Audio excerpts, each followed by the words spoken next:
The sun had barely risen over the endless fields of cane, and already the air hung thick with the scent of sweat, earth, and fear. On the horizon, the great mansion loomed like a stone sentinel, its whitewashed walls glowing in the pale morning light, a stark contrast to the dark lives beneath its roof. The plantation had been built by generations of men who knew only one language: domination. Every brick, every column, every polished floor bore the imprint of violence, both open and insidious, a testament to the wealth harvested from bodies that had never known freedom. Among the estate's many secrets, none was darker than the one now brewing: the decision of the master to offer his own daughter to the enslaved men and women who toiled endlessly in the fields, the kitchens, and the smoke-filled sugar houses. It was a choice born not of necessity, but of perverse curiosity, the cruel amusement of a man who had grown up believing that all who lived under his roof existed only for his whims.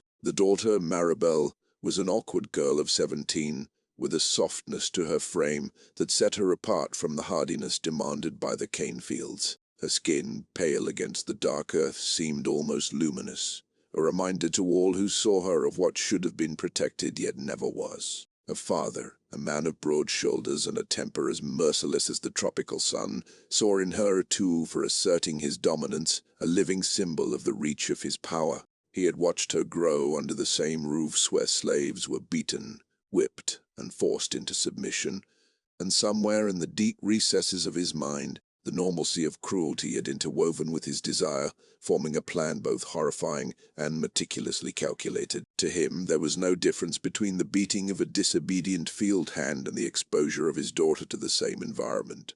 Both were demonstrations of control, lessons in obedience, and proof of his authority over life and body. The slaves themselves had long learned to read the signals of fear and power. They moved through the plantation with wary eyes, their every step measured against the expectations of a master who could, with a single gesture, turn day into nightmare.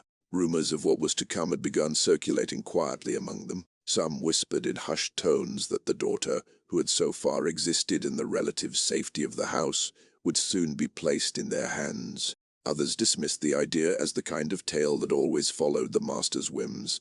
Yet even those who tried to laugh betrayed a shiver of apprehension. In the secrecy of the sugar houses, in the shade of the tall cane, and in the shadowed corners of the kitchen, the notion of Maribel's impending arrival, ignited a storm of emotions. Fear, anger, curiosity, and the complicated, unspoken awareness that survival demanded silence. The first night of her arrival among them was like a storm breaking over the hills. Maribel was led out of the mansion, her small hands trembling as the door shut behind her with a heavy thud, the sound echoing through the compound like a death knell. The slaves watched her, some with pity, some with suspicion, others with the quiet, constrained rage that comes from knowing that their bodies, their labor, and their lives were never truly their own. The master had made it clear she was to be treated as part of the plantation, subject to the rules that governed everyone else. And yet there was an unspoken tension. Even within the rules, he had left space for excess, for cruelty, for whatever dark inclinations might emerge in the dead of night. Maribel's arrival disrupted the fragile order that had been maintained by routine and fear, introducing into the plantation a variable that could not be controlled, a presence that challenged the boundaries between power and submission. Sleep became a foreign concept for her. The nights were filled with sounds that made her heart pound, the creak of chains, the low moans of those who had already been broken by labor or punishment, and the occasional barked command of the overseer, whose authority rivaled even that of her father. She began to understand quickly that fear was not just a tool, but the very air they breathed. In the fields, she watched as men and women bent beneath the cane, their hands blistered, their backs scarred, their eyes hollow. Each lash told a story, each punishment reinforced the lesson she was about to learn, that the plantation belonged to him, and everybody within it was at his disposal. She saw how small mistakes were magnified into spectacles of pain, how defiance invited cruelty, and how the faintest whisper of hope could be extinguished with a snap of a whip or a command to the dogs. The first encounter with the master's chosen overseers was worse than the anticipation she had felt in the mansion. These were men whose hands were skilled in punishment, whose eyes held the cold calculation of those accustomed to using fear as currency. They examined her as one might inspect an animal, noting her reactions, cataloguing her expressions of terror, and reporting back with a quiet, clinical precision that made Maribel's stomach churn. She understood immediately that there was no escape, not from them, not from the estate, and not even from the subtle, omnipresent gaze of her own father, whose expectations now loomed over her like a spectre. She had become an object of control, her identity compressed into the narrow frame of obedience, her individuality threatened by the mechanisms of power that surrounded her. The psychological torment began in earnest. She was forced to witness acts of brutality she could never have imagined, punishments that stripped dignity from the enslaved and impressed the inevitability of pain upon her. And yet, the horror did not come only from what she saw. It came from the anticipation of her own vulnerability, the constant, gnawing knowledge that the same hands that wielded the whip could one day be turned upon her. Each day was a study in terror, each night a rehearsal of submission. The boundaries of her understanding of right and wrong became fluid, reshaped by the daily demonstration of power and the unspoken rule that life, on this plantation, was subject to the whims of the master and those who enforced his will. Among the enslaved, reactions were complex and layered. Some avoided her entirely, unwilling to draw attention to themselves or to risk the wrath of her father. Others could not resist observing, studying the daughter of their oppressor with a mixture of fascination and dread, seeing in her an innocence they themselves had long been forced to abandon. Some sought small hidden ways to warn or protect her, but the risks were great. A single misstep could result in punishment so severe that even the thought of intervention became a perilous gamble. The hierarchy of control was layered and reinforced by fear, and the introduction of Maribel into the system created cracks, tension lines that stretched and twisted the delicate balance of authority, obedience, and rebellion that governed daily life. The nights became the worst of all. In the darkness, shadows seemed to stretch and pulse, echoing the dread that had settled into her bones. The master's presence was constant, even when he was not in the room. His expectations had been whispered to the overseers: watch her, test her, measure her reactions, and ensure that she never feels safe. Every movement, every hesitation, every flicker of resistance was catalogued and analyzed. Sleep offered no relief, for nightmares were not only imagined, but lived. Her body, her mind, and her senses became instruments of control, subject to an ever-tightening cycle of fear, exploitation, and dominance. By the end of the first week, Maribel had begun to understand the full weight of her father's intentions. The plantation was not merely land, sugar, or labor.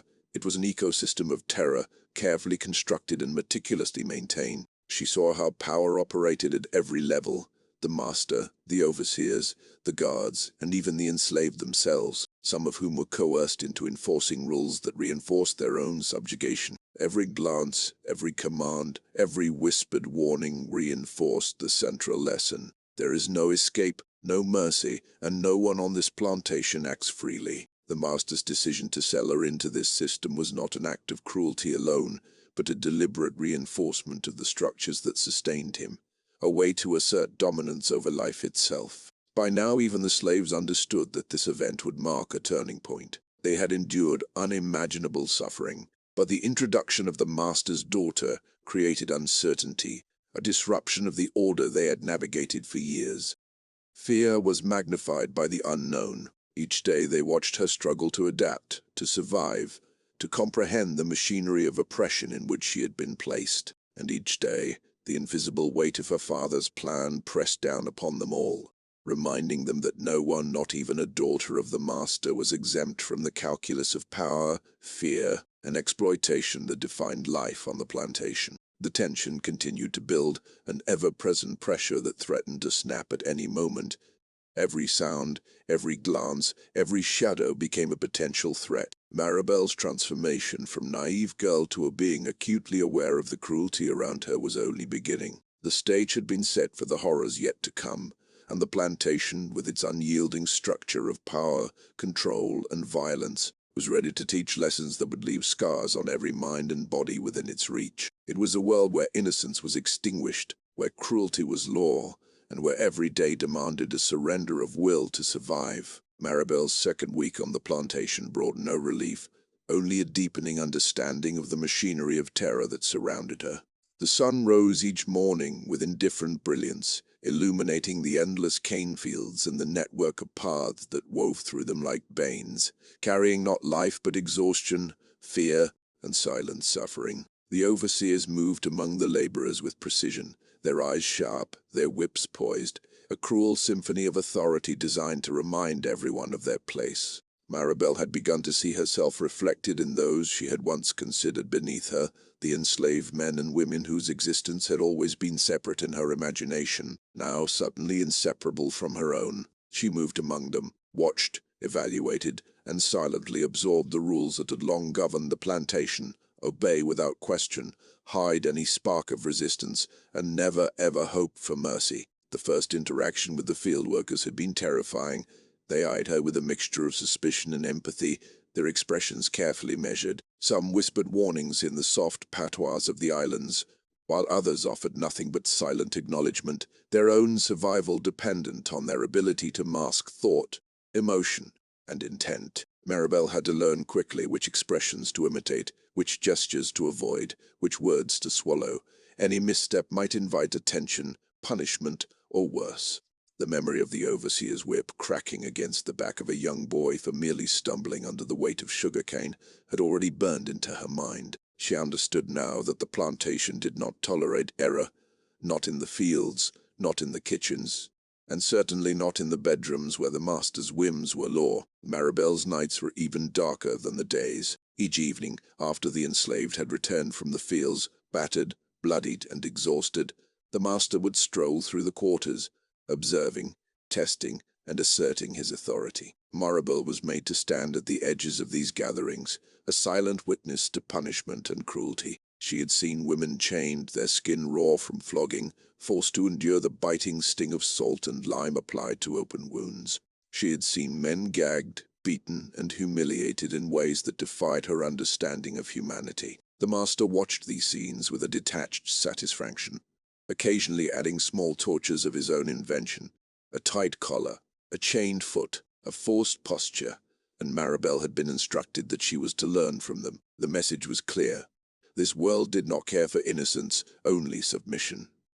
It was not long before the master's twisted curiosity turned to her. He observed her trembling hands and pale skin with an intensity that made her stomach churn. He would call her into the main house, under the pretense of instruction or discipline, and there she learned the full weight of her father's depravity. Each encounter was a careful study of terror and control. He tested her endurance, her reactions, and her fear, often leaving her alone afterward, trembling, disoriented, and wondering if she had survived, or merely delayed the inevitable. The psychological torment was relentless. She had no private space, no refuge from his gaze, and no one who could intervene. Even the enslaved, though sympathetic in small, hidden ways, were themselves shackled by fear, unable to offer meaningful protection. The other enslaved inhabitants of the plantation reacted in varied ways to Maribel's presence. Some tried to treat her as one of their own, offering food, advice, and shelter when the master was absent. Others, hardened by years of suffering, saw her only as another pawn in a system that demanded obedience and sacrifice.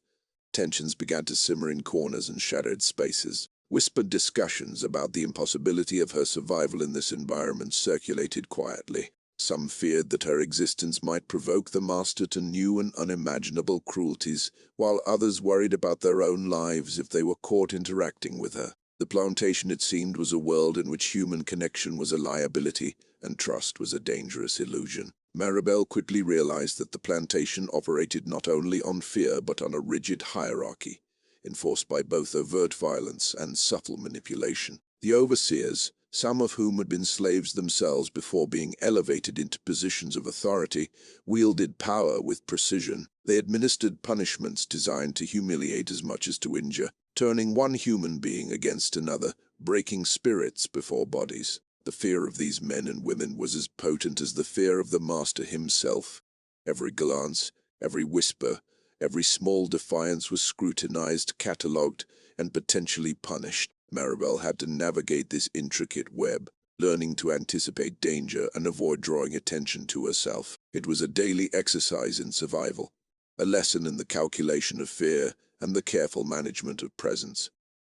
Her father's obsession with control extended beyond observation. He began orchestrating scenarios to test her endurance, sometimes sending her into the field to labor alongside those she had once seen only as servants. The cane was sharp, the sun unrelenting, and her body was unprepared for the grueling demands. Pain became a constant companion, each movement a reminder that the plantation's rules applied to her now, no less than to the slaves. She watched the men and women around her, their bodies scarred and blistered, and understood that these marks were lessons written in flesh, a language she was forced to learn. Submission was not a choice, it was survival. The psychological impact of witnessing the master's cruelty in close quarters was profound. Maribel began to feel a disintegration of the boundaries between observer and participant. The screams of punishment, the stench of blood, the quiet sobs of the enslaved all became part of the daily soundscape. She could not separate herself from it, and each day the weight of this horror pressed upon her, bending her will, eroding her innocence, and reshaping her identity. She began to experience a constant state of hyper-awareness, every nerve taut, every thought calibrated to avoid attracting the master's attention. Sleep offered little respite. Nightmares, vivid and merciless, recreated the day's traumas and projected them into unimaginable extremes. By the end of the second week, the physical and psychological strain had begun to manifest in Maribel's body. She lost weight rapidly, her hair became limp, and her eyes darkened from sleepless nights. Yet the master seemed indifferent to her suffering, noting only how well she followed the rules, how obediently she endured, and how efficiently fear had molded her into a shadow of the girl who had arrived just days before. He continued his cruel experiments, watching for signs of resistance, weakness, or defiance, and punishing the slightest deviation with subtle acts of cruelty, a harsh word, a sudden gesture, or the threat of punishment to those around her. The plantation, it seemed, had no interest in her humanity, only in the successful execution of domination. Amid this atmosphere of terror, moments of fleeting compassion arose, hidden in small acts by the enslaved who dared to reach out. A piece of bread left under the cover of night, a whispered warning about an approaching overseer, or a shared glance of solidarity became acts of defiance in a world built on submission. Maribel clung to these moments, drawing strength from the humanity that persisted even under the heaviest oppression. Yet she understood that such gestures carried immense risk. One misstep could invite immediate retaliation, turning compassion into tragedy. The weight of these unspoken rules and the constant calculation required to survive in this environment began to shape her into someone entirely different from the girl who had stepped off the mansion's porch only days earlier. The interactions with the other slaves also revealed the complex web of power and submission that governed their lives. Alliances, grudges, and unspoken rules dictated behavior. Some slaves had endured the master's cruelty for decades, their minds hardened and bodies scarred, while others were newer arrivals, still raw with fear and resentment. Maribel observed carefully, learning the signs of compliance and rebellion, the subtle language of glances and gestures that communicated warning, advice, or solidarity. It was a harsh education, one that demanded constant vigilance, acute observation, and a careful balancing of empathy and self-preservation. The plantation was not merely a place of work. It was a living organism of control and fear, where every element reinforced the dominance of the master. Buildings, fields, kitchens, and even the shadows themselves were tools in the orchestration of submission. The rules were both rigid and mutable, applied with discretion to ensure obedience without fostering open rebellion. Maribel began to see the patterns, recognizing how punishment, reward, and psychological manipulation intertwined to maintain the hierarchy. The lesson was relentless. One's body, mind, and even identity were never wholly one's own. By the third week, the inevitability of her father's plans had begun to weigh on her with a suffocating pressure. She understood that every act, every glance, every word had been calculated to condition her, to break down her sense of autonomy, and to prepare her for what would come next. A constant exposure to fear, pain, and humiliation had begun to change her perception of the world. Where once she had seen the mansion as a place of security and privilege, she now understood it as a prison of her own making, where every comfort had been built on the suffering of others. The master's plan was complete in its cruelty, Maribel was no longer merely a daughter, but a tool in the machinery of terror, a symbol of the absolute power he wielded. By the 4th week on the plantation, Maribel had begun to understand the full measure of the twisted world into which she had been thrust. Every morning brought new horrors, every hour a fresh lesson in submission and terror. The master's mansion, once a symbol of her family's wealth and power, had become a cage, its walls lined with memories of suffering and cruelty, each echoing the screams of those who had come before. Maribel's senses had sharpened, her awareness now a razor edge that cut through the murmur of the fields, the subtle gestures of overseers, and the fearful compliance of the enslaved. Every glance, every movement, every whispered conversation carried significance, and missing a single detail could prove disastrous. The master's attention to her became more intrusive, more deliberate and increasingly cruel. He observed her in private, testing her reactions to the smallest discomforts, noting how she endured pain, humiliation, and exhaustion. He forced her to labor alongside the enslaved, wielding a whip with precision, yet reserving the sharpest punishments for those who dared show her kindness. The enslaved themselves were caught in the same cruel calculus. To comfort her was to risk punishment, to ignore her was to further the isolation she endured. Every interaction became a tightrope walk, each step measured against an invisible scale of authority, fear, and survival. The master's experiments in control extended beyond the physical. He began orchestrating scenarios designed to test Maribel's psychological resilience, forcing her into spaces where the line between victim and observer blurred. She watched as women were flogged for minor infractions, their screams filling the air with a cadence of terror.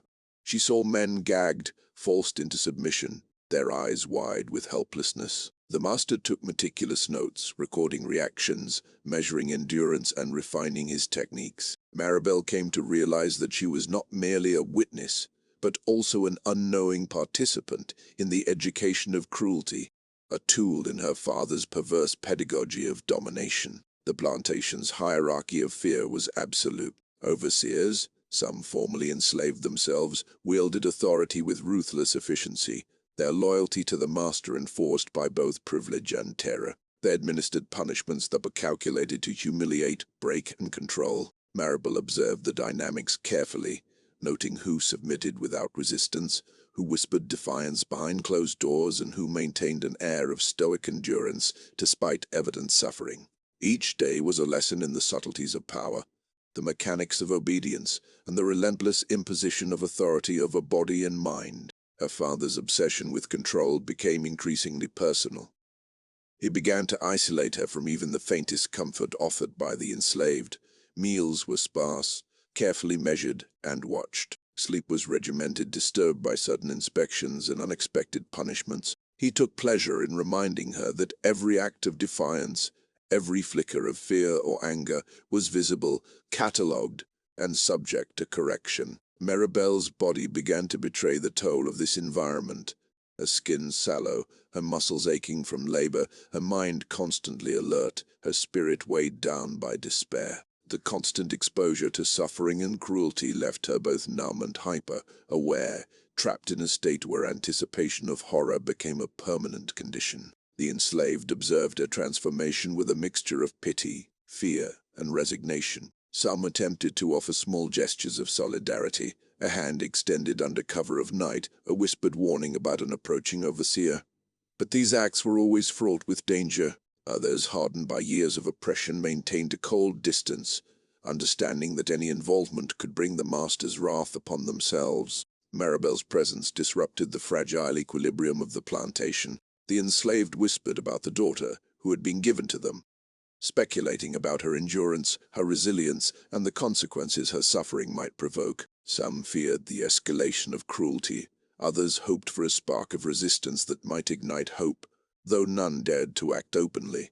The master's cruelty was not limited to the physical. He began introducing elements of humiliation and psychological torture that were calculated to break Maribel's spirit. She was made to witness acts designed to degrade and subjugate, including forced labor under the eyes of those she had once considered inferior, public shaming, and intimate violations that stripped her of privacy and dignity. These acts were orchestrated to demonstrate the absolute power he held, not just over her, but over everyone on the plantation. The lessons were clear. In this world, control was maintained not merely through punishment, but through constant surveillance, manipulation, and the systematic dismantling of identity. Maribel's nights offered no respite.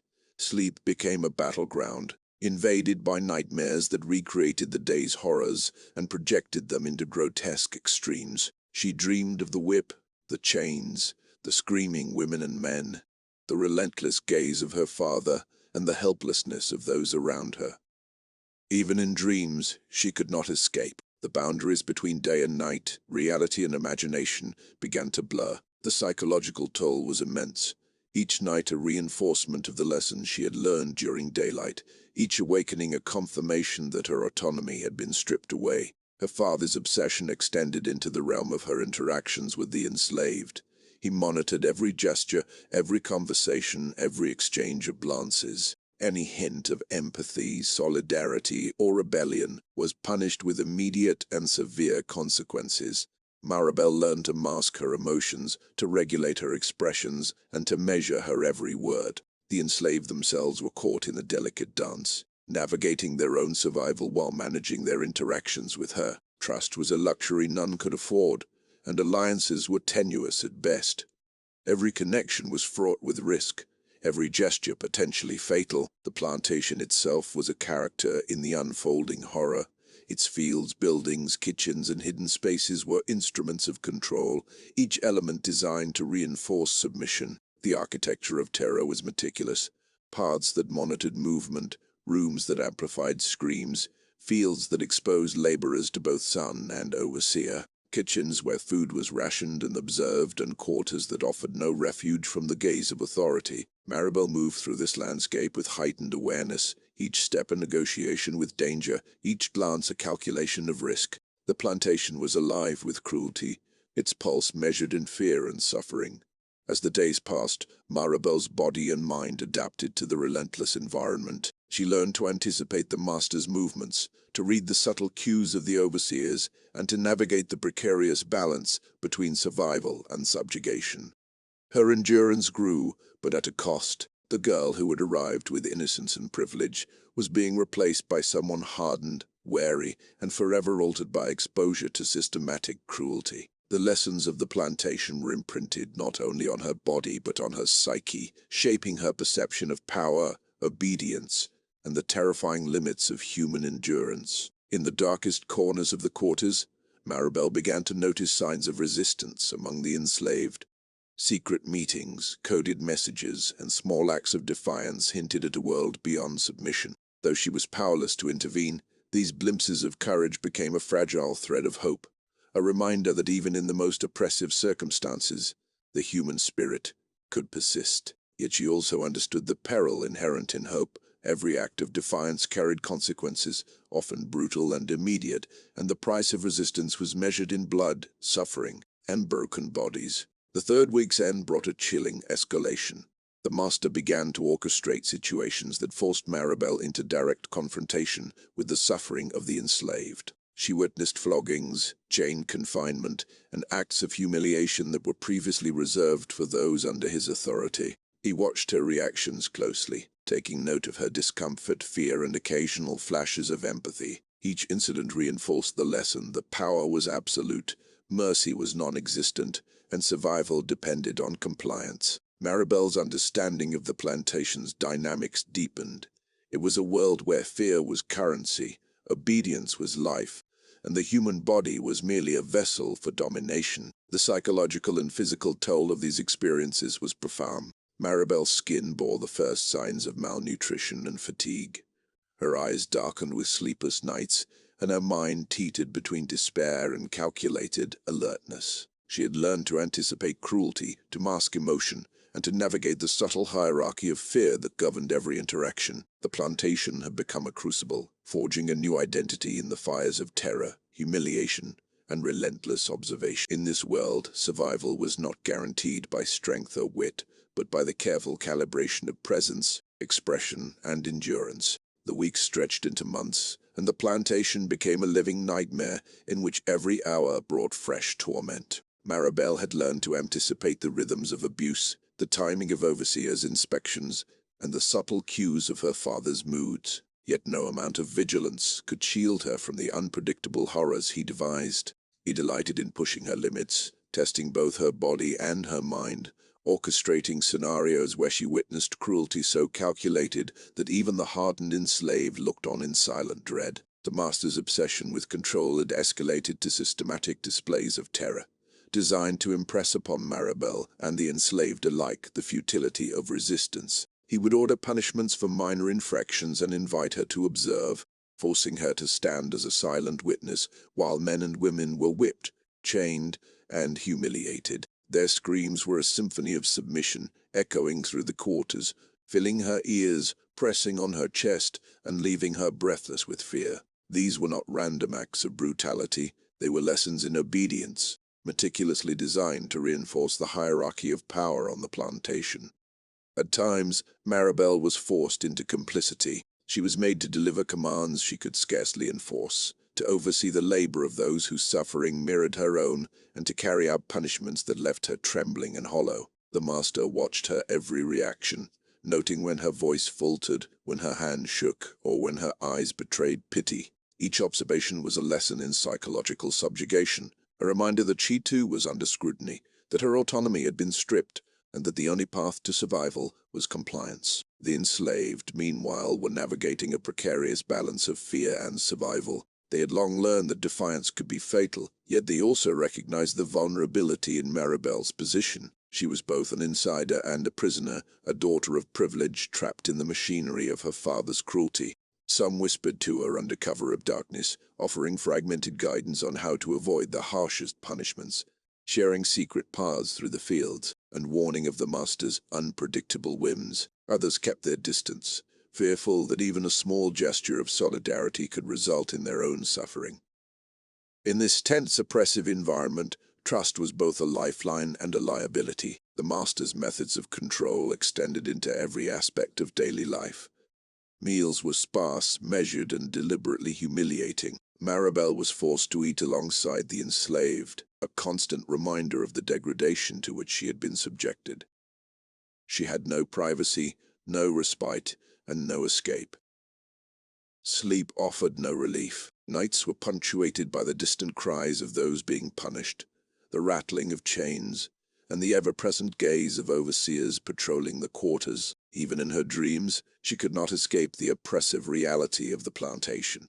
The boundary between day and night, reality and nightmare, had dissolved. One particularly harrowing day, the master devised a scenario that would leave a permanent mark on Maribel's understanding of power. He selected a group of enslaved women who had resisted his authority, some openly and some in secret, and orchestrated a public display of humiliation and punishment. Maribel was commanded to oversee the labor of these women, to watch as they were whipped, chained, and forced to perform degrading tasks. The master instructed her to read aloud the list of infractions, ensuring that she bore witness to their suffering. Each lash, each chain, each cry reinforced the lesson that resistance carried unbearable consequences. Maribel's own body began to reflect the toll of this relentless environment. Her skin showed the first signs of malnutrition, her muscles ached from labor, and her mind teetered on the edge of exhaustion. She had learned to anticipate cruelty, to mask her fear, and to navigate the subtle hierarchies of power on the plantation.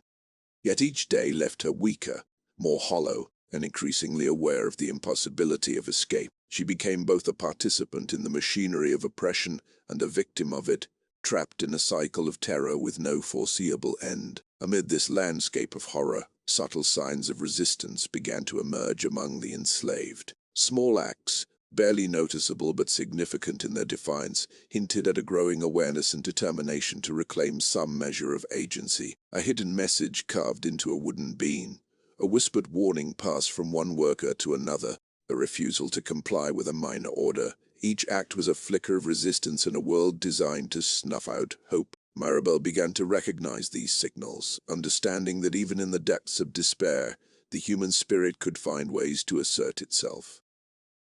The master, however, remained vigilant. He observed every interaction, scrutinized every gesture, and punished the slightest hint of defiance with precision. His cruelty was both strategic and sadistic, a combination of brute force and psychological manipulation designed to maintain absolute control. Maribel learned that even subtle displays of empathy could be dangerous, that small acts of kindness or hesitation could provoke severe consequences. Survival required not just endurance, but constant vigilance, the ability to read the intentions of others, and the skill to navigate the treacherous landscape of power and fear. As the months progressed, Maribel's understanding of the plantation deepened. She recognized the patterns of cruelty, the methods of control, and the subtle mechanisms by which the master maintained dominance. She saw the ways in which he manipulated both her and the enslaved, exploiting fear, isolation, and dependence to enforce obedience. She observed the psychological toll on the enslaved, noting the ways in which prolonged exposure to terror eroded their sense of self and their capacity for hope, and she understood, with a growing clarity that was both terrifying and illuminating, that the plantation was a self-contained world of horror, designed to crush both body and spirit. Despite the omnipresent fear, Maribel began to find small ways to assert her own agency. She observed the rhythms of labor, learned the hidden paths through the fields, and identified the moments when the master's attention was elsewhere. She developed strategies to mitigate her suffering, to navigate the complex hierarchy of power, and to protect herself from the most brutal punishments. These strategies were subtle, often imperceptible to others, but they allowed her to retain a fragile sense of control in an environment designed to strip her of autonomy. The master, for his part, continued to escalate his cruelty. He introduced new forms of psychological torment, forcing Maribel to confront situations that challenged her morality, tested her endurance, and heightened her sense of vulnerability. He orchestrated scenes in which she was compelled to witness or participate in acts of degradation, humiliation, and violence. Each act reinforced the lesson that power was absolute, mercy was non-existent, and survival depended on obedience. The plantation became a theater of horror, with Maribel as both audience and unwilling participant. The enslaved, meanwhile, continued to navigate the perilous terrain of resistance. They developed networks of communication, shared knowledge about the master's movements, and coordinated small acts of defiance that, while seemingly insignificant, carried profound symbolic weight. Maribel began to understand the delicate balance they maintained between survival and resistance, recognizing the courage required to assert even the smallest measure of agency in an environment dominated by fear. Through it all, Maribel's own resilience was tested to its limits. She endured physical labor, psychological torment, and the constant threat of punishment. Learning to navigate the complex dynamics of power on the plantation, she developed an acute awareness of the motives and behaviors of those around her, honing her ability to anticipate cruelty, mask emotion, and protect herself from the master's wrath. The experience transformed her, eroding her innocence, shaping her understanding of power and oppression, and leaving her forever marked by the horrors she had witnessed. Yet even in this oppressive environment, the flicker of hope persisted. Maribel began to recognize that the enslaved, despite their suffering, retained a measure of agency and resilience. Their small acts of defiance, their whispered warnings, and their subtle gestures of solidarity offered glimpses of a world beyond fear and submission. She realized that survival depended not only on endurance but on understanding the delicate balance of power, the hidden networks of support, and the quiet strength that persisted even in the darkest corners of the plantation. The plantation had become a crucible of fear and despair, each day layering new horrors onto the ones that had come before. Maribel had long since lost any sense of innocence, her mind sharpened by necessity, her body hardened by labor, and her spirit tempered by the relentless cruelty of her father. Yet the master's obsession with domination had grown more inventive and perverse, transforming each passing hour into a test of endurance, obedience, and psychological resilience. He began devising punishments that were as cruel as they were public. Enslaved men and women were singled out for minor infractions, dropping a tool, eating a forbidden fruit, or even hesitating in their work, and subjected to tortures meant to humiliate and break them completely. Chains were tightened around their ankles, collars forced down their throats, and lashes rained upon bare flesh, until the air itself seemed to tremble with their screams. Maribel was made to watch, forced to absorb the fear and internalize the lesson that resistance was impossible. The master's pleasure came not only from their suffering, but from the visible transformation of fear into despair, the way hope seemed to die in the eyes of the enslaved. Amid this torment, Maribel found herself drawn into the master's twisted machinations. She was compelled to participate in administering punishments, delivering commands, and ensuring compliance among the enslaved. The psychological weight of these tasks bore down upon her, forcing her to navigate a delicate balance between self-preservation and the faint flicker of conscience that remained. Her body had become a tool of survival, her hands compelled to act against her instincts, and her mind a battlefield where fear and morality clashed ceaselessly. The enslaved, meanwhile, had not abandoned hope. Small acts of defiance continued to emerge, a whispered warning, a stolen meal, a hidden tool, or a deliberately misdirected instruction. Each act was risky, each rebellion fraught with potential consequences, yet collectively these subtle resistances began to form a pattern, a quiet assertion of human will against tyranny. They watched Maribel, noting her reactions, and some attempted to guide her with discreet gestures, a hand on the shoulder, a hidden note, or a shared glance. Despite the suffocating power of the master, the enslaved remained resilient, their ingenuity and courage quietly undermining his absolute control. The master's obsession with Maribel intensified, and he began creating scenarios that forced her into the deepest corners of fear and degradation. He orchestrated events where she was made to witness acts of cruelty carried out on children, those whose innocence had made them particularly vulnerable. He forced her to assist in punishing the very people who had whispered warnings or offered moments of kindness. Each incident was designed to reinforce the hierarchy of power, to strip her of autonomy, and to ensure that every part of the plantation echoed with submission. Yet Maribel had begun to recognize the cracks in her father's domination. She observed the subtle ways in which the enslaved resisted, the quiet defiance in their eyes, the hidden signs of rebellion, and the careful strategies they employed to survive. These observations, though fraught with danger, became a lifeline. She started to understand that while the master controlled outward behavior through terror, he could not completely command the human spirit. Small gestures, tiny acts of subversion, and coordinated whispers hinted at a potential shift in the balance of power. The master, sensing a challenge to his authority, escalated his cruelty further. He orchestrated a series of punishments, so extreme that they were meant to serve as both spectacle and warning. Enslaved men were whipped until the blood ran freely, their cries echoing through the fields and quarters. Women were chained and forced into degrading postures, their pain a testament to the master's absolute control. Maribel was made to document these acts, a pen recording each lash, each scream, each act of humiliation. The weight of complicity pressed upon her, threatening to break the fragile resilience she had cultivated over months of terror. In the midst of this, a subtle but pivotal act of resistance occurred. A group of enslaved men and women, coordinated in secret, managed to disrupt one of the master's public punishments. They feigned compliance while subtly undermining the process, loosening chains, misdirecting overseers, and creating brief windows of reprieve for those being punished. Maribel, observing this, felt a surge of conflicting emotions, fear of the master's wrath, awe at their courage, and a glimmer of hope that the plantation's rigid order could indeed be challenged. The master's reaction to this defiance was swift and merciless. He redoubled his efforts, devising punishments so elaborate and terrifying that even the most resilient enslaved trembled. Yet his overconfidence began to show cracks. The very ingenuity of the enslaved, their coordinated acts of resistance, and Maribel's subtle navigation of these dynamics revealed that power, no matter how absolute it seemed, was never without vulnerability. As the section progressed, the narrative focuses on the psychological and physical climax. Maribel's endurance is tested to its limit, the master's cruelty reaches its peak, and the enslaved's quiet defiance begins to assert itself in meaningful ways. She learns the harshest truths about human nature, suffering, and the interplay between fear and rebellion. The plantation, a world of absolute terror, slowly reveals the faint outlines of possibility, small, dangerous, and fragile, but undeniable. The culmination of these events brings Maribel to a moment of reckoning.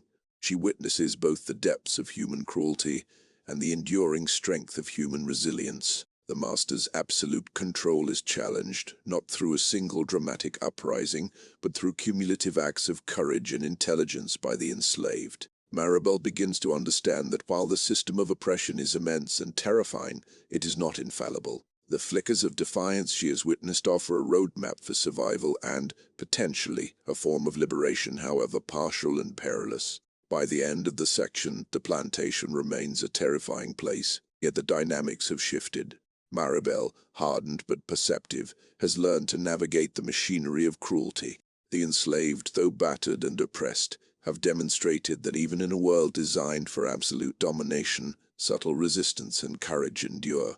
The master's tyranny, though formidable, is not unassailable, and the human spirit, tested, beaten, and constrained, still finds ways to assert itself. The stage is set for the conclusion, where the consequences of cruelty, the persistence of hope, and the first sparks of resistance converge in a haunting resolution. The plantation fell silent after the final lash, the smoke of torches mingling with the heavy, suffocating air of despair. Every corner, every shadowed corridor, every field held the echoes of suffering, the silent cries of those who had been broken, and the lingering scent of fear that the master had cultivated with meticulous cruelty. Maribel, hardened and scarred by what she had witnessed and been forced to endure, walked among the enslaved with a hollow awareness. No amount of brutality could truly erase the spark of life that lingered in their eyes. The master, convinced of his absolute power, failed to see the subtle fractures he had created within his own empire of terror. Acts of quiet defiance,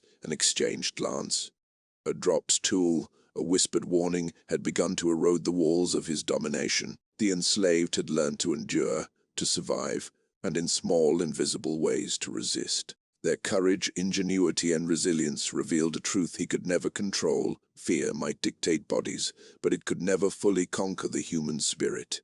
Maribel herself had changed irrevocably. No longer the innocent girl her father had sought to manipulate and control. She had become an observer of both cruelty and resilience, a participant in horrors she could never forget. Her body bore the marks of survival, her mind the weight of complicity, and her soul the uneasy understanding that evil, while terrifyingly potent, was never absolute. She had glimpsed the duality of human nature, the capacity for extreme cruelty, and the equally profound capacity for courage, resistance, and endurance. By the time the sun set over the fields, painting them in ominous crimson, the plantation remained a place of fear and suffering. But within that darkness, small flickers of hope persisted, hidden acts of rebellion, moments of solidarity, and the stubborn determination of the enslaved to endure and, one day, perhaps reclaim their lives. The master's obsession with power had blinded him to the simple truth. Tyranny can control actions, but it cannot extinguish the will to survive. In the end, the plantation was both a testament to the depths of human depravity and a reminder of human resilience. Its story, steeped in violence, sexual abuse, and unrelenting oppression, serves as a chilling warning. Absolute power creates absolute fear. But even in the darkest corners of suffering, the human spirit finds ways to resist. Maribel, the enslaved, and even those who witnessed from afar, would carry the echoes of this plantation forever, a grim, haunting testament to cruelty, endurance, and the fragile, unbreakable spark of hope that persists even when all seems lost.